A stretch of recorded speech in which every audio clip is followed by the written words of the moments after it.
Dear students, continuation of your previous session, the variable frequency control induction motor drive. Again, I am going to discuss how we are going to controlling the flex by increasing your voltage as well as frequency. That we are going to discuss in this session. And here I have told that if the flux is increasing means that will saturate your motor. Means nothing but it will create a deep saturation of your motor, so that we have to maintain the flux constant in order to yeah, change the that is control the speed of the motor. So for that if the flux increases means we know that your power factor will be reduced. If power factor is reducing means automatically the current drawn from the supply will be more, that is the magnetizing current will be more. So this will make your motor to deep saturation, and this is not good for your bus bars. Okay, so here you see this is your current versus flux curve. This is your current versus flux curve. This is current, this is your flux.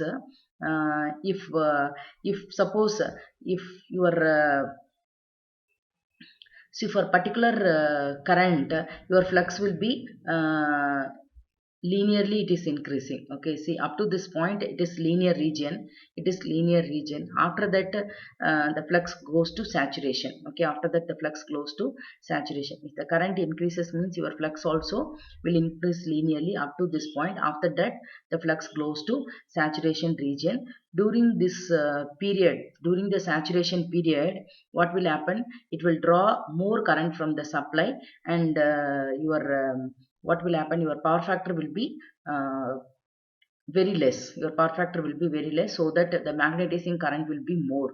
So this is your saturation period of your flux as the current increases. So this is the linear region of your flux. Okay, and here our what our main aim is how to solve this problem. Okay, how to solve the problem, how to maintain the flux constant, how to maintain the flux constant. That is our main aim in order to control the speed of the motor.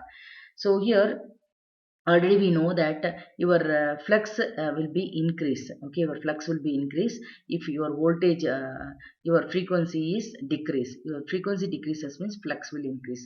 This is the relationship between the flux and the voltage to frequency. Okay, so here what we are going to do, our in order to control the speed of the induction motor, we have to maintain the flux constant. Okay, so what we are going to do, if you increase the flux, okay, if you increase the if you increase the frequency by 2 times means and your voltage also will be increases by 2 times. If suppose if you are increasing the frequency by 2 times and your voltage also will be increasing by 2 times. If you are decreasing the frequency by f by 2 times, and same thing, your voltage also will be increasing by v by 2 times. So that what will happen, if your voltage, if you are increasing by 2 times, then your flux also we are going to, sorry, your frequency also we are going to increase by 2 times. So if you are reducing the frequency by f by 2 times, then your voltage also reducing by f by 2 times. Now you see the v1 divided by 2 divided equal to f divided by 2.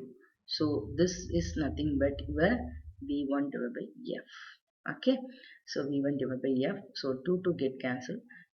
So that your flux, you are going to maintain your flux constant. Okay, so how to maintain the flux constant means, so that your flux is directly proportional to v by f. Okay, if you are increasing the frequency by 2 times means same amount of same amount of voltage should be increased. If you are decreasing the frequency by 1 by 2 times, then the voltage also will be decreased by 1 by 2 times.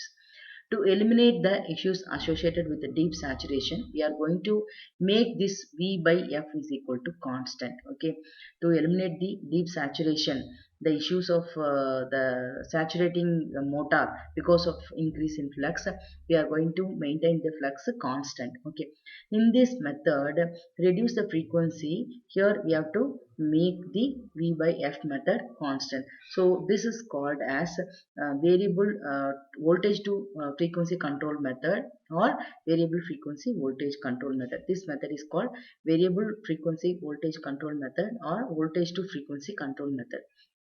If frequency increases, your speed also decrease. Okay, if frequency decreases means the speed also decrease, and so the rotor speed also decrease. Okay, the rotor speed also decrease. Decreasing frequency means, already I said that this decreasing frequency means it should be, the rated frequency should be less than the supply frequency, or the rated frequency should be greater than the supply frequency. Okay, in this voltage to frequency control method, the speed can be obtained. The speed can be obtained by how, means the rotor speed. Okay, the rotor speed will be how to in this method, how to get the control speed means can be obtained by, if the rotor speed is less than the rated rotor speed. If the rotor speed is less than the rated rotor speed, if the rotor speed is less than the rated rotor speed, then we can control the speed of the induction motor. Okay, so for V by F control method, if V by F is constant, then V by V1 by F1 will be is equal to V2 by F2. This will be is equal to Vs divided by Fs. Okay, so this is nothing but your variable voltage frequency control method, or V by F control method. Okay, so this is about your speed control of induction motor. The speed control of induction motor can be achieved by voltage control method, frequency control method. Both we are going to done at the stator side. Okay, not at the rotor side. Here in voltage control method, for different voltage, how to control the speed, I have told that in voltage control method, very limited speed can be achieved because of the because of the controlling voltage. If you are controlling voltage, the induced torque will not be there. Okay, so that there will not be any speed in the motor. The motor speed will be zero. So that we are going for the frequency control method. In frequency control method, by varying the frequency, we are going to varying the flux. So by varying the flux, we are going to control the speed of the motor. If you decrease the frequency, the flux will increase. But if flux increases means your magnetizing current is also increase. So in order to maintain the flux constant, we need to keep the frequency and voltage in the increase or decrease in the same manner, in order to maintain the flux constant to control the speed of the induction motor. Okay, so this is about your speed control of induction motor. Thank you, students.